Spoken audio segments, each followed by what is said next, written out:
कथा में लिखा गया है, शिव महापुराण में लिखा गया है, एक बास्कल गांव में एक बिंदुक नामक ब्राह्मण रहता है।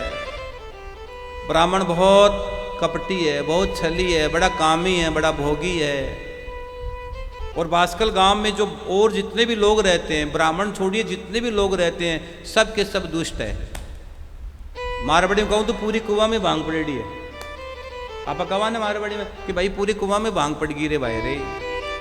ये तो ऐसा ही एक सही काम है, सबका मामलो एक सो ही है।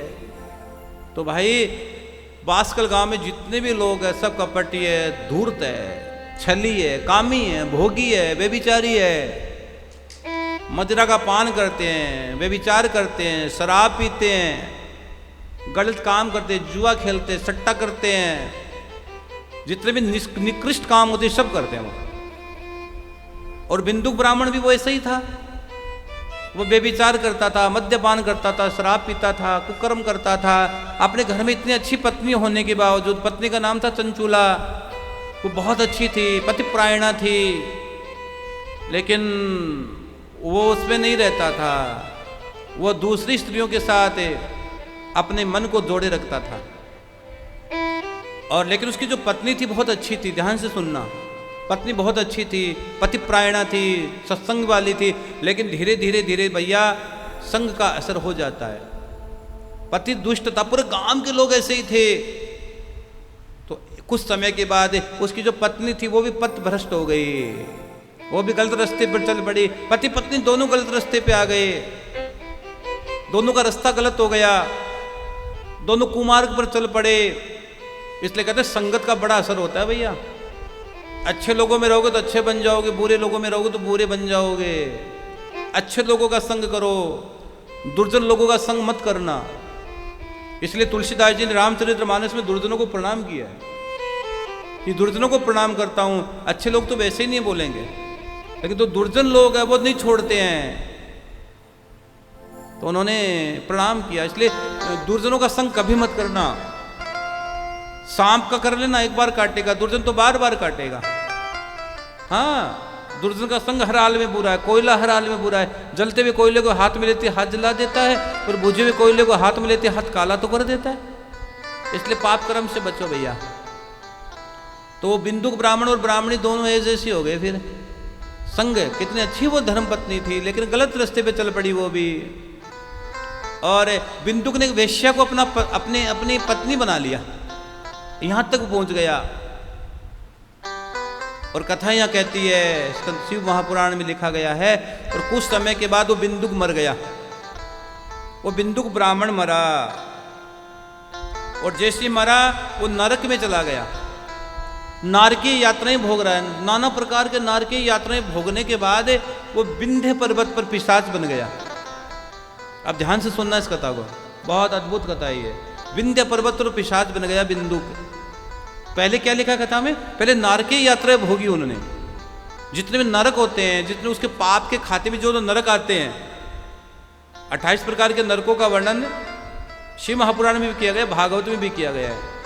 आपके जो जो पाप बनते हैं उसी के अनुसार आपके नरक निश्चित होते चले जाते हैं कि भाई ये हाँ, भोगना पड़ता है, भोगना पड़ता है। बड़ा कष्ट होता है भाई रे, बड़ा कष्ट होता है।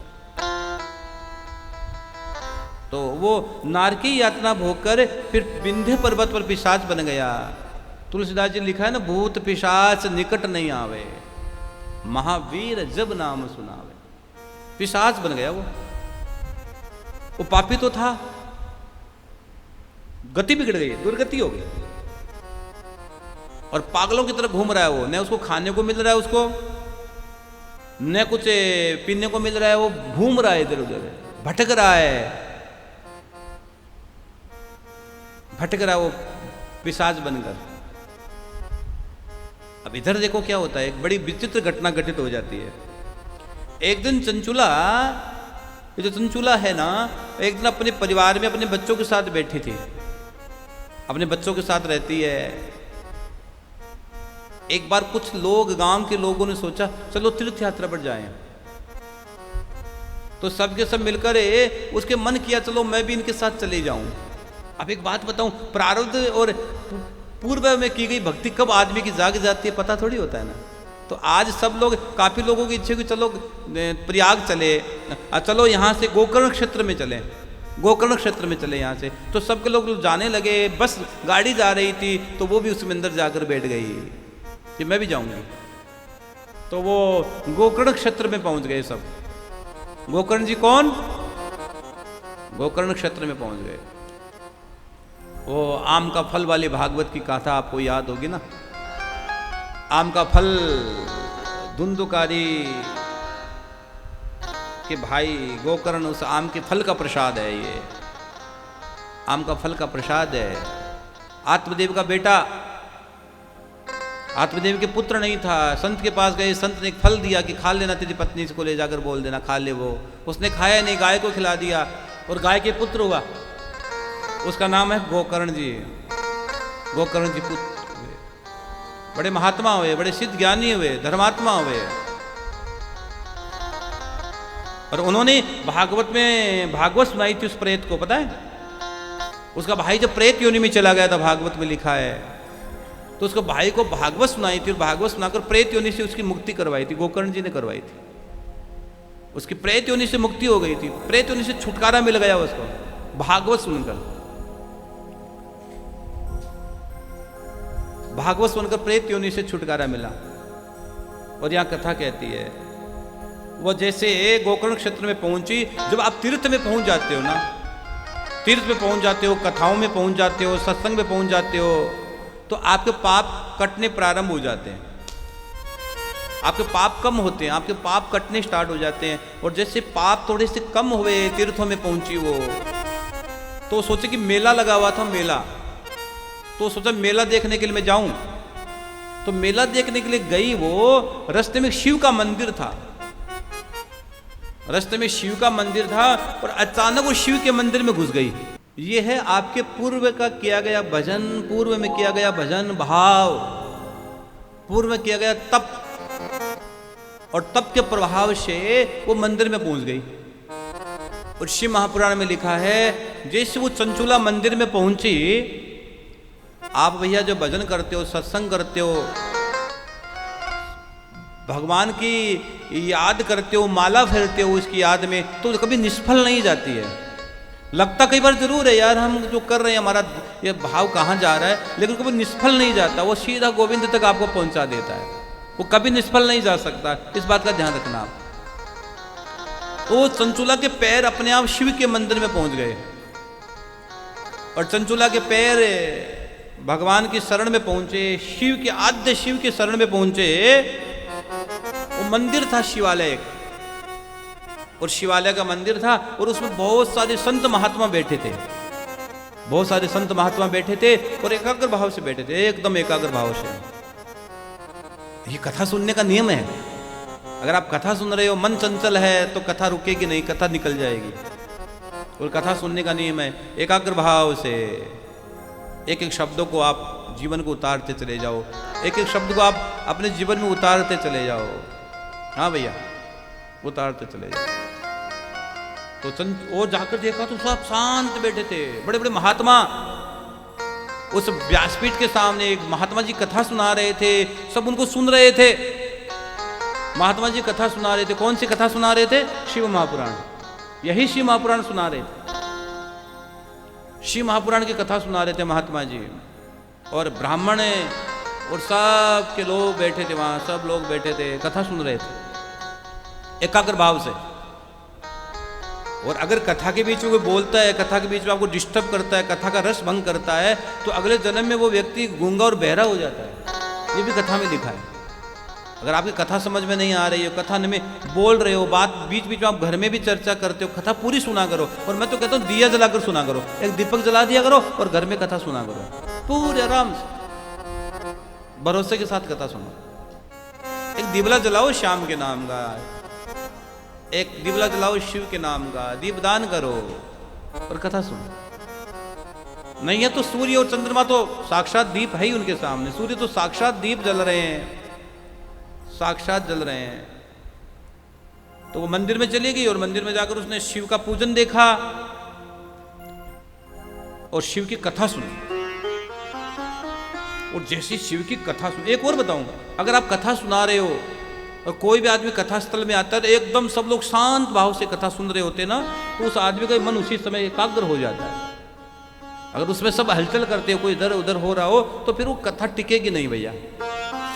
तो जैसे चंचुला ने शिव के मंदिर में प्रवेश किया, वो शिव में मंदिर में तो वैसे शांति है, सुकून है, शिव के मंदिर में वैसे सुकून है।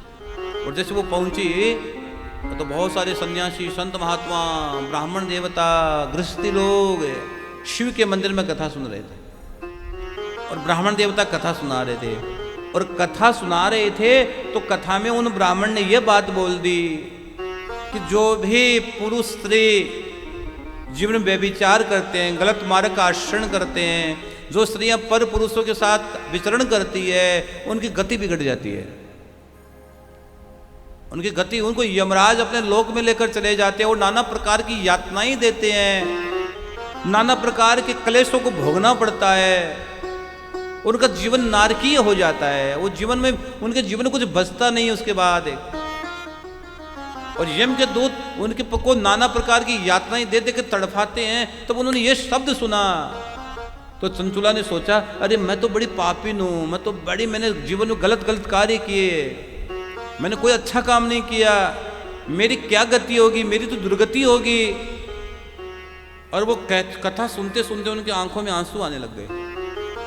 उस कथा जब पूरी हुई, श्री महापुराण में लिखा है, जब कथा जब पूरी हुई, आज एक सत्र, कथा का एक सत्र पूरा हुआ, तो सब लोग व्यासपीठ को प्रणाम कर कर चले गए, लेकिन चंचुला वहीं बैठी रही।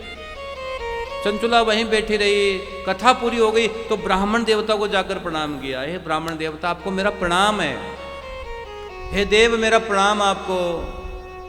आपने जो कथा कही, जितने भी पाप है सब मैंने किए हैं, जितने कुकर्म हैं, बुरे कर्म मैंने किए हैं। मैंने शरीर को शुद्ध नहीं रखा, मैंने शरीर को नरक की यात्राओं में भेज दिया। मैंने, भगवान ने इतना प्यारा शरीर मेरे को देके भेजा, मैंने गलत रास्ते पे शरीर को डाल दिया। अब मेरी गति कैसी होगी? मेरी तो दुर्गति होगी, मेरी गति नहीं हो सकती। लेकिन ब्राह्मण देवता, मैंने कथा सुनी है, मैं आपके चरणों में दंडवत प्रणाम करती हूँ, बारंबार प्रणाम करती हूँ, मेरी गति सुधर जाए। मैं आज के बाद कोई गलत काम नहीं करूँगी, मैं जीवन कोई अपराध नहीं करूँगी, मैं गलत मार्ग पर नहीं जाऊँगी, मैंने जीवन में कोई गलत रास्ते पे मैं नहीं जाऊँगी। मेरे हाथ जोड़ के विनती, मेरी मुक्ति का कोई मार्ग खोल दो, मेरे जीवन की कोई मुक्ति का मार्ग प्रशस्त कर दो भाई। और भाई, जब ब्राह्मण ने ये सुना और चंचुला की आंखों से झरझर आंसू बहने लगे, तो ब्राह्मण ने सोचा इसके अंदर प्रायश्चित हो गया है, ये कुछ अपने आप को बदलना चाहती है, ये अपने आप को बदलना चाहती है, इसके मन में भगवान शिव की भक्ति स्फुरित हो गई है। अगर इस समय इसके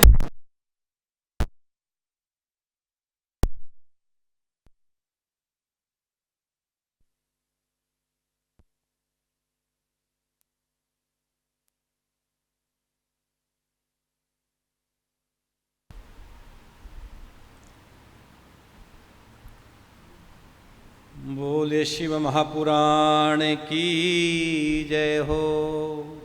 उस ब्राह्मण देवता ने सोचा कि भाई इसके अंदर भक्ति प्रकट हो गई है, इनके जीवन में भक्ति का प्रवेश हो गया है, तो अगर इस समय इसको मैंने शिव कथा नहीं सुनाई तो इसका पतन हो जाएगा, इसका पतन हो जाएगा। ये कहाँ सुन पाएगी, इसका जीवन में उद्धार कैसे होगा, इसका जीवन में आगे कैसे जाएगी, इसका जीवन कैसे बनेगा। और ब्राह्मण को दया आ गई और सामने वो रो रही है, वो चंचुला ब्राह्मण पत्नी रो रही है, बिंदु की पत्नी रो रही है। अब ब्राह्मण जानते हैं कि जीवन में कभी कभी समय आता है, अगर उस समय को अगर हम समय पहचान जाते हैं, अगर उस समय को हम पहचान जाते हैं, कई बार जीवन में समय आता है, ऐसी स्थिति हमारे जीवन में बनती है, हमारे पास दो मार्ग होते हैं, या तो उस मार्ग पर या इस मार्ग पर। तो अगर हम उस समय सही मार्ग पर चले जाते हैं तो हमारा जीवन धन्य हो जाता है। तो चंचुला ने अब मन में विचार आया कि मुझे भक्ति करनी है, तो ब्राह्मण देवता ताड़ गए, इस बात को पहचान गए और कहा, सुन, तेरी मुक्ति हो जाएगी। तेरी आंखों में आंसू आ गए, तेरी आंखों में झरझर आंसू आ गए। इसका मतलब तू पाना चाहती है शिव को, तू तेरे पापों को धोना चाहती है, तू तेरे कष्टों को मिटाना चाहती है, अब तेरे को बोध हो गया है, अब तेरे अंदर की वो जिज्ञासा प्रकट हो गई है, तेरे मन का जो पाप वो भागने की तैयारी में है और तेरा पुण्य जागृत हो गया है। अगर तेरा पुण्य जागृत हो गया है, अगर तेरा पुण्य जागृत नहीं होता तो शायद तू आज यहाँ मंदिर में नहीं आती, और मंदिर में अगर कथा नहीं सुनती, और कथा नहीं सुनती तेरा पुण्य जागृत नहीं होता, कहीं ना कहीं तेरे पहले की गई भजन, पहले किया गया पुण्य, पहले किया गया सत्कर्म तेरे को यहाँ मंदिर लेके आया है। हाँ भैया, आप मंदिर जाते हो, कई लोग मंदिर के आगे से चले जाते हैं लेकिन वो अंदर नहीं घुस पाते हैं, उस वक्त पाप उस पर भारी होता है, अंदर नहीं जा पाते हैं। जब तक पुण्य आपका जागृत नहीं होगा आप सत्संग नहीं कर सकते हो, कथाएं नहीं कर सकते हो, भजन नहीं कर सकते हो, हाँ तीर्थ यात्रा नहीं कर सकते हो, दान नहीं कर सकते हो आप। पुण्य जागृत होगा तो तुरंत दान हो जाता है, तुरंत यात्राएं होती है, तुरंत तीर्थ यात्राएं हो जाती है। पुण्य जागृत होता है तो पुण्य जागृत होता है तो सब कुछ जागृत हो जाता है। हाँ, और पुण्य का भी दान हर जगह नहीं किया जाता, पता है आपको? अगर आपने अपना पुण्य जीवन में कमा रखा है तो पुण्य का दान हर जगह आप नहीं कर सकते हो। पुण्य का दान 3 जगह किया जाता है। कहाँ कहाँ महाराज जी? एक तो आंवले के पेड़ के नीचे। अगर आप अपना पुण्य किसी को देना चाहते हो कि मेरा पुण्य इस आदमी को लग जाए, तो आंवले के पेड़ के नीचे अपने पुण्य का दान कर दो। आपका पुण्य, जितना भी पुण्य दान करना चाहते हो वो पुण्य उस आदमी के पास चला जाएगा। दूसरा, त्रिवेणी का घाट प्रयाग में बैठकर अगर अपने पुण्य का दान करना चाहते हो तो वह दान सीधा उसके खाते में चला जाता है। और तीसरा, पुष्करणी नदी। जब आप तिरुपति जाते हो तो वहाँ रास्ते में इधर निकलोगे तो पुष्करणी नदी है, वहाँ पर भगवान नारायण जल में रहते हैं। वहाँ की मिट्टी या पत्थर वहाँ का लेकर नहीं आया जाता है, वहाँ का कोई पत्थर नहीं लाता है, वहाँ की मिट्टी नहीं लाते हैं। तो पुष्करणी नदी के पास में बैठकर अगर आप दान करते हो अपने पुण्य का तो सीधा उसके हाथ खाते चला जाता है। हर कहीं अपने पुण्य का भी दान नहीं कर सकते हो आप। हाँ, हर कहीं आप अपने पुण्य का दान नहीं कर सकते, ये बिल्कुल सहज कह रहा हूं मैं आपको। उसका पुण्य जागृत हो गया और शिव के मंदिर में पहुंच गए, और शिव मंदिर पहुंचना ही आपके पुण्य की गारंटी बनता है।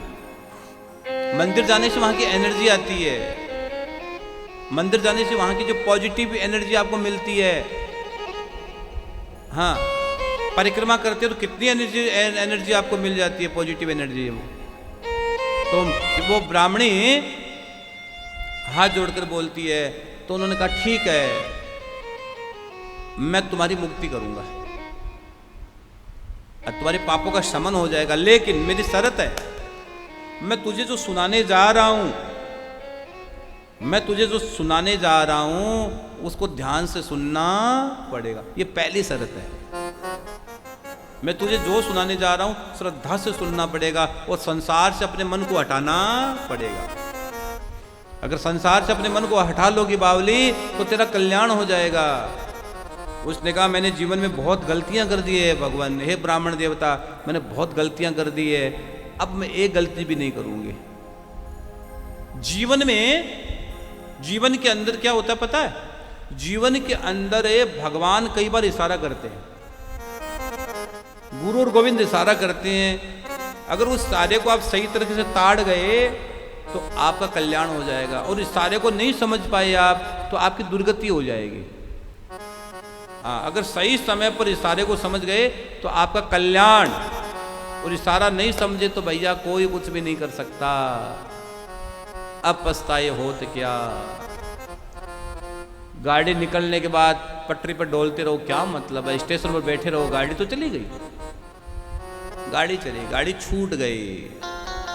तो उन्होंने कहा ठीक है मैं कथा सुनूंगी, मन को हटा लूंगी। और भैया मन को हटाना आसान नहीं है, मन को हटाना आसान नहीं है। मन की गति बहुत तेज है, मन बहुत तेज दौड़ता है, मन आपको बड़ी बड़ी स्थितियों में लेकर जाता है। मन का ही तो खेल है, मन के हारे हार और मन के जीते जीत है। तो उसने कहा मैं मेरे मन को बांध लूंगी, मुझे कथा सुना दीजिए आप। यह है कथा। जब आदमी को एहसास हो जाता है ना अपनी जिंदगी का, तब कथा याद आती है। और समय रहते हुए चेत जाओगे तो भैया भला हो जाएगा। कल्याण हो जाएगा। और हर सनातनी, सुनो भैया संस्कार चैनल पर मेरी बात, हर सनातनी की इच्छा होती है कि हमारे घर में एक बार कथा हो जाए। हाँ, और एक बार जिंदगी में कथा करवाना भी। आप अपने जीवन काल में, मैं सभी से कहता हूं, आप अपने जीवन काल में एक बार कथा जरूर करवाना। अगर ज्यादा कराओ तो सोने में सुहागा है। कई लोग तो 108 कथाओं का संकल्प लेके बैठे, कोई 21 का लेके बैठे, कोई 51 का लेके बैठे हैं कि महाराज जी कथाएं हमारे जीवन में चलती रहे, कभी भी कथा बंद नहीं हो हमारे जीवन में। ऐसे ऐसे लोग भी बैठे हैं, ऐसे ऐसे लोग भी बैठे हैं कि रोज कथा सुनने की इच्छा है, रोज कथा करवाने की इच्छा होती है। तो हर सनातनी की एक इच्छा होती है कि हमारे घर में कथा हो जीवन में एक बार। तो भैया आप प्रयास करो, भगवान से प्रार्थना करना, अपने पितरों से प्रार्थना करना, हे महादेव, हे श्याम बाबा, हे हारे के सारे, हे नीलमणि भगवान, हे महाकाल राजा, एक कथा मेरे जीवन में हो जाए। राम कथा, शिव महापुराण, श्रीमद् भागवत कथा, देवी भागवत कथा, भक्तमाल कथा, नानी बाई का मायरा, कोई भी कथा जीवन में है एक बार हो। तो ब्राह्मणी सामने बैठ गई और कहते हैं ब्राह्मण देवता, सुन, मैं जो भी कथा सुनाऊं ओंकारी भरते रहना, मैं जो भी कथा सुनाऊं ओंकारी भरते रहना। उसने कहा ठीक है देव, मैं ओंकारी भरती रहूंगी। और ब्राह्मण देवता ने पता है क्या किया? ब्राह्मण देवता ने गोकर्ण नामक महाक्षेत्र में उस ब्राह्मण ने कथा सुनाना प्रारंभ कर दिया। और ब्राह्मणी शिव महापुराण की कथा सुन रही है, ओंकारी भर रही है, और कथा सुनते सुनते आंखों से अश्रु बह रहे हैं। कथा सुनते सुनते आंखों में झरझर आंसू बह रहे हैं।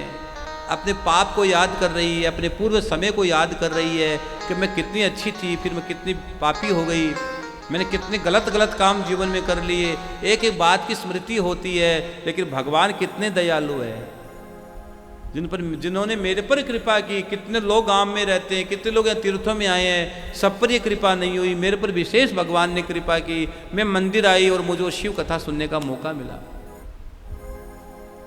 वो उनके आंखों में आंसू बह रहे हैं और उन्होंने प्रार्थना की, भगवान मेरे कष्टों को हरो आप, मेरे विघ्नों को टालो आप, मेरी मुक्ति करो भगवान आप। कथा में जिस भाव से कथा सुनते हो उसी भाव में कथा प्रवेश करती है। अगर आपने कथा में संसार मांगा तो संसार मिलेगा, भगवान मांगे तो भगवान मिलेगा, मुक्ति चाहते हो तो मुक्ति मिलेगा। आप जो चीज़ चाहते हो वो चीज़ आपको मिल जाती है। और गुरु और गोविंद के चरणों में दो ही चीज़ मांगना, गुरु के चरणों में आओ और गोविंद के चरणों में आओ, तो कहना गुरुवर मेरी भक्ति बढ़ती रहे, मेरे को भक्ति बढ़े, बस मेरी भक्ति बढ़ेगी तो गोविंद मिलना ही है, निश्चित है, इसमें कोई असंभव है नहीं। वो तो जो सही है वो सही है। वो कथा सुनने लगी, सुनने नहीं लगी, वो जीवन में उतारने लगी कथा। सुनना तो बहुत छोटी सी बात हो गई, वो शब्दों को अंदर ग्रहण करने लगी। और जैसे कथा सुनने लगी तो मन की मलिनताएं धुपने लगी, और कथा सुनने लगी तो 3.5 करोड़ रोम छिद्र जागृत होने लगे। शरीर में 3.5 करोड़ रोम छिद्र है, हाँ, और 3.5 करोड़ रोम छिद्र की एक जगह धुलाई होती है, वो सत्संग के घाट पर होती है भैया। बॉडी में 3.5 करोड़ रोम छिद्र है, 21,600 श्वासें अब रोज लेते हैं, तो भैया एक एक श्वास की कीमत है ओम नमः शिवाय। एक एक श्वास का आनंद है जय श्री कृष्ण है, एक एक श्वास का आनंद है जय श्री श्याम, और एक एक श्वास का आनंद है राम राम। भारत का प्रभात राम है, भारत की भोर राम है, भारत की आत्मा राम है। और प्रातःकाल उठते हम सबको कहते हैं भैया राम राम, भैया। अगर मन की मलिनता ही धुप गई, किसी गुरु के पास बैठ गए तो आपके मन से एक बात निकलेगी राम राम। उठते क्या बोलते? राम राम भाई, राम राम।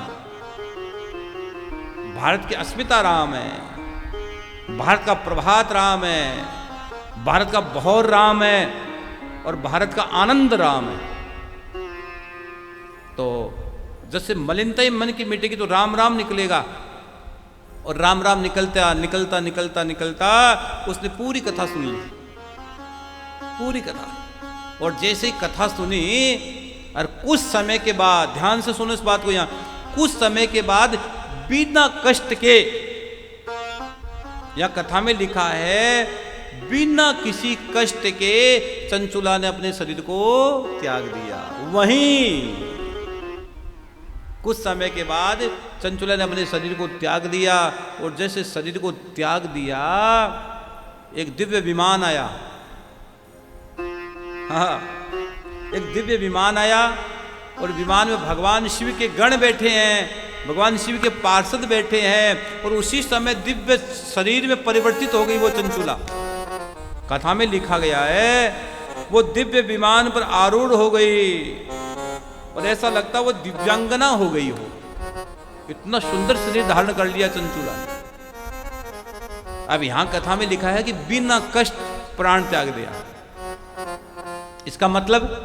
इसका मतलब ये है कि शरीर त्याग के समय सबसे ज्यादा कष्ट होता है। जब आपके प्राण निकलते हैं ना, वो सबसे भयानक समय होता है। सबसे भयानक वो समय होता है वो प्राण निकलने का होता है। प्राण निकलते समय आदमी बहुत छटपटाता है। न जाने कौन से द्वार से प्राण निकले। कोई योगी होगा, संत होगा, महात्मा होगा, वो अपनी मर्जी से प्राणों को निकाल सकता है। बहुत कम लोग हैं मेरे बहन भाई। अरे कई के तो ऐसे होते हैं समय लिख देते हैं, इतनी बजकर मेरी मृत्यु का समय है, मैं प्राणों को त्याग दूंगा। ऐसे तो बहुत कम लोग होते हैं। जो साधक लोग होते हैं, साधना करते हैं, वो लोग जानते हैं। इसलिए मृत्यु के समय फोटो दिखाई जाती है, गंगा जल पिलाया जाता है, तुलसी दी जाती है और ठाकुर के सामने दिखाया जाता है, क्योंकि पता है जैसी मति वैसी गति। अगर अंतिम समय में आपका मन रह गया, अंतिम समय मृत्यु के समय आपका मन कहीं भी भटक गया, तो निश्चित मानिएगा अगला जन्म वही होना है। जय श्री श्याम। आप सभी श्याम प्रेमियों से नम्र निवेदन है कि पूज्य महाराज श्री जी का YouTube चैनल मनुश्री जी महाराज रत्नगढ़ वाले को सर्च करें, सब्सक्राइब करें, शेयर करें, बेल आइकन दबाएं, ताकि महाराज श्री जी की वाणी जन जन तक पहुँचे और सभी को उसका लाभ प्राप्त हो। जय श्री श्याम।